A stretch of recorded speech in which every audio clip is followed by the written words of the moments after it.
Welcome guys. आज मेरो birthday हो र आजको दिन मैले बिहान भर्खरै उठेर अब बौद्धजना हालिरहेको छौँ गुम्बामा बत्ती बाल्नलाई र लेट्स गो।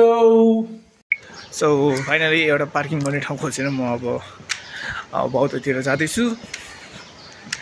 जस ठाउँहरू राम्रो रहेछ as you can C.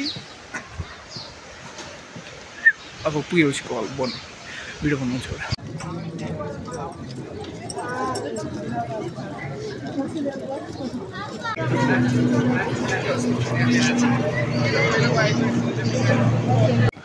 So guys माछाले अघिदेखि म किन हेर्दैछन् भनेको यो पो छि ओ नो भर्खरदेखि मैले त्यो छ्या माइक्रोफोन बोकेर हिँडिरहेको चाहनै दिएन छ्या। ल बत्ती पनि बालेर आइयो। अब घरतिर अङ्गुर किनेर लानुपर्छ। त्यसपछि आज यो त अघिदेखि झुन्डाएर आएर रहेछ नि त, त्यही भएर के भयो भन्छ नि सबजनाले हेर्छन्। गाइज म भर्खर घर आइपुगेको छु। बाटोमा केरा र अङ्गुर पनि किनिसकेको छु र अब खाना खाएर फेरि हामी लाग्न गइरहेको छौँ। कहाँ भन्दाखेरि भक्तपुरको बोडे भन्ने उमा वृद्धाश्रममा जान आँटिरहेको छौँ। आज सानो प्रोग्राम छ, खाजा खुवाई प्रोग्राम छ। त्यो चाहिँ मेरो तर्फबाट हो र म र मेरो मामा जाँदैछौँ अनि अर्को मामा चाहिँ स्कुटरमा आउनुहुन्छ। र गाइज हामी चाहिँ आज आउनुपर्ने ठाउँमा आइपुगिसकेको छौँ। अब हामी हाम्रो कार्य सुरु गर्न थालिसकेको छौँ। यो हो आजको हाम्रो भान्सा। ल अनि त्यसपछि हामी आजको खाजा बनाउन लाग्यौँ। खाजा बनाउन चाहिँ के गर्नुपर्छ अहिले एकछिनमा हुन्छ म फेरि। आमा यहाँलाई एकछिन भिडियो देखाउनु पर्यो। यो अङ्गुर कतिखेर खाजामा हुन्छ घाम ताप्दै हुनुहुन्छ अहिले उहाँहरू। यहीँ बस्नु ल।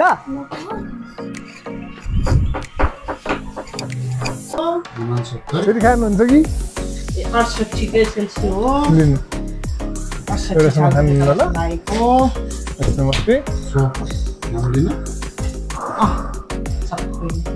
नमस्ते हाई गर्नुहोस्। हाई ल ए फेरि आउनु फेरि फेरि तपाईँले हाई। अनि आज थोरै हुनुहुन्छ त उहाँहरू। अनि त्यसपछि म फेरि फर्केर यहाँ खाजा बनाउनतर्फ लागेँ। खाजामा चाहिँ रोटी तरकारी अचार अनि गुलाब जामुन या रसबरी भनौँ त्यो दिने प्लान थियो हाम्रो। र त्यसको लागि टमाटर प्याज काँक्रा मुला गाजर धोइ धाइ गरेर काटिसकेको थियौँ। अनि त्यसपछि म चाहिँ यता रोटी बेल्न लागेँ। रोटी गोलै बन्यो। मैले त्यो बनाइरहेको थिएँ घरतिर पनि, तर घरको भन्दा राम्रो रोटी बनेको थियो त्यो दिन चाहिँ। के कारणले त्यो चाहिँ थाहा भएन, तर राम्रै थियो। अनि रोटी बनाउनमा मलाई उहाँ एकजना स्टाफ हुनुहुन्थ्यो, उहाँले नै हेल्प गर्नुभएको थियो त्यो डल्लो बनाएर दिनलाई। अनि त्यसपछि पछि चाहिँ तेल तताउन जानुभयो अनि अलिक भ्याउनु भएन। अनि त्यसपछि मैले आफै नै गरेँ। फेरि पनि भन्न चाहन्छु यो वृद्ध आश्रममा त्यस्तै 20-22देखि 23-24जनासम्म हुनुहुन्थ्यो। त्यही भएर रोटी निकै नै बेल्नु परेको थियो हामीले।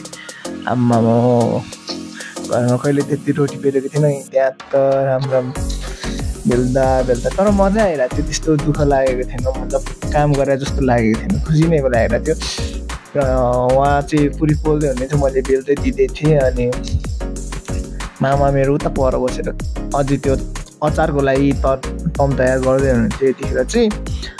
अनि हुन्छ नि गफ यताउता हल्का फुल्का गफ पनि गरियो। अनि त्यसपछि म पनि पुरी पोल्न बसेँ। पुरी पोल्दाखेरि हात झन्डै डढेको थियो। डढेमाथि झन् कालेमाथि झन् डढ्नु भनेको त राम्रो होइन नि गाइज भनेर मैले पनि एकछिन गरेँ। अनि अन्तिममा सकाइसकेपछि चाहिँ एकछिन उठेर यताउता गरेँ।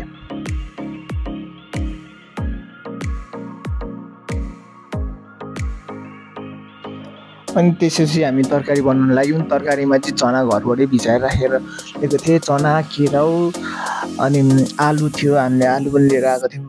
टमाटर लियौँ, प्याज पनि लिएको थियौँ। खोर्सानी चाहिँ लिन बिर्सेको थियौँ। अनि रोटी पकाएकै मतलब रोटी फ्राई गरेकै तेलले तरकारी पनि बनायौँ गाइस। तर एकदम मिठो भएको थियो यो तरकारी पो। मलाई त अरूभन्दा पनि अचार चाहिँ ठिक ठिकै थियो। अब मामा र अरूहरूले चाहिँ अचार बढी मिठो लाग्यो भन्दै हुनुहुन्थ्यो। मामाले आफैले बनाएर होला। मलाई चाहिँ तरकारी मिठो लागेर थियो, किनभने अब हुन्छ नि अचार त्यति साह्रो खाने बानी छैन आफ्नो चाहिँ। एकदमै रमाइलो भयो त्यो। यसरी हामीले थालमा पस्केर दिँदाखेरि दुई तिनवटा पुरी गरेर दिएको थियौँ। सुरुमा चाहिँ हालिदिउँ, अनि त्यसपछि अचार त्यो देख्न सक्नुहुन्छ साइडमा छ तरकारी, अनि यो हरियो स्यालेड जस्तै पनि बनाइदिएको थियौँ। अचार चाहिँ हल्का स्यालेड बढी भएको थियो, त्यो हुन्छ नि हो। अनि त्यसपछि पालो गरेर सबैलाई दियौँ, बोलायौँ। 2-3 जना चाहिँ बाहिर घुम्न जानुभएको रहेछ, उहाँहरू आउन अलिक ढिला भएको थियो।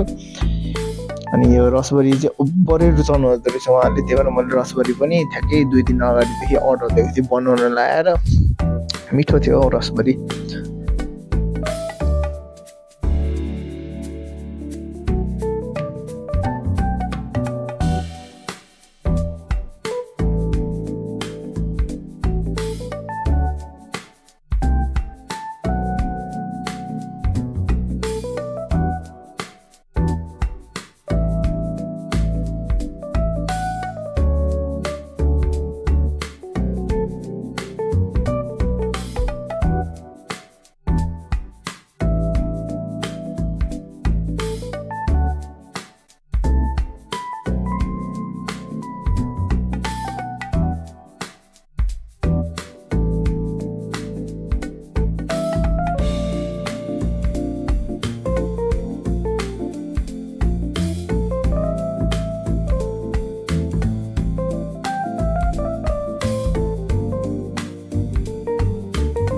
आगामी सालमा पनि आउने नै छु मेरो बर्थडेमा।